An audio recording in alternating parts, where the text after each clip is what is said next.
জুবিন গাৰ্গৰ এই সমাধি ক্ষেত্ৰখন স্থান নিৰ্বাচন কৰোঁতেও মই নাই বুলি ইয়াতে 15-বাৰতকৈ বেছি আহিছোঁ আৰু এই স্থানখনতে জুবিনৰ শেষ কৃত্য বা অন্তিম যাত্ৰা হওক তাৰো ব্যৱস্থা কৰিবৰ কাৰণে আমি ইয়াত আছিলোঁ।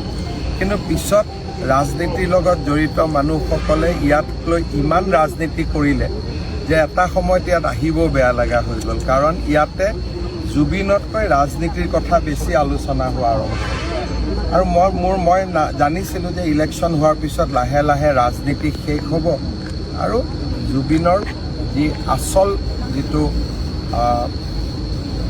মানুহ বা আচল যিটো চৰিত্ৰ, আচল যিটো সত্তা, আচল যিটো শিল্পী মন, সেইটো নিজে নিজে প্ৰকাশ হ'ব। আৰু আজি মই অনুভৱ কৰোঁ যে লাহে লাহে মানুহে জুবিনৰ স্মৃতি কেনেকৈ জীয়াই ৰাখিম, সংগীত কেনেকৈ জীয়াই ৰাখিম, তেওঁৰ অৱদানসমূহক কেনেকৈ জীয়াই ৰাখিম, মানুহে তাৰ বিষয়ে আলোচনা কৰিব। ৰাজনীতি শেষ হ'ল আৰু মই ভাবোঁ যে ভৱিষ্যতেও যাতে জুবিনক লৈ মানুহে ৰাজনীতি নকৰে, যাতে জুবিনৰ আচল সত্তাটো জীয়াই থাকিব পাৰে। কাৰণ মই নিজে অনুভৱ কৰোঁ, যিমান মানুহে জুবিন ক্ষেত্ৰত আহি ৰাজনীতি কৰিলে, সাধাৰণ মানুহৰ কোৱা নাই, যিসকলে ইয়াত বেছিকৈ আহি ৰাজনীতি কৰি আছিল, জীয়াই থকা দিনত তেওঁলোকে জুবিন গাৰ্গক সদায় সমালোচনাই কৰিছিল। গতিকে এইবিলাক বন্ধু হৈছিল অকল এটা পাৰপাছ লৈ।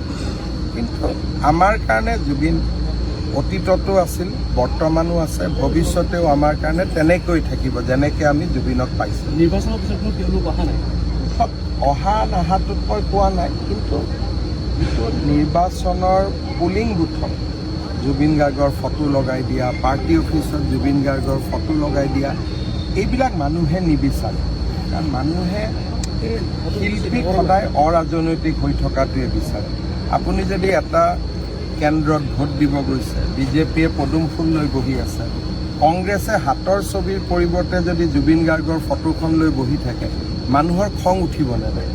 আৰু জুবিনক লৈ ৰাজনীতি কৰাৰ কাৰণে মই ভাবোঁ যে অতি কমেও প্ৰত্যেকটো সমষ্টিত আমি 20% ভোট বেছি পাইছোঁ। কাৰণ যিমান জুবিনৰ ফেন আছিলে সকলোৱে হয়তো নিউট্ৰেল থাকিলে কংগ্ৰেছকো দিলেহেঁতেন, বিজেপিকো দিলেহেঁতেন। কিন্তু যেতিয়া জুবিনৰ ফটোখন লৈ পুলিং বুথত ৰাজনীতি কৰা দেখিলে, মই ভাবোঁ যে শেষ মুহূৰ্তত আমাৰ 20%, 15%, 30% ভোট আমাৰ ফালে যোগ হৈছে। কাৰণ বিজেপিয়ে এটা স্পষ্ট সিদ্ধান্ত লৈছিল যে আমি জুবিনক লৈ ৰাজনীতি নকৰোঁ। আৰু মই ভাবোঁ যে সেই সিদ্ধান্তটো যে আমাৰ একেবাৰে শুদ্ধ সিদ্ধান্ত আছিল, সময়ে প্ৰমাণ কৰিছে।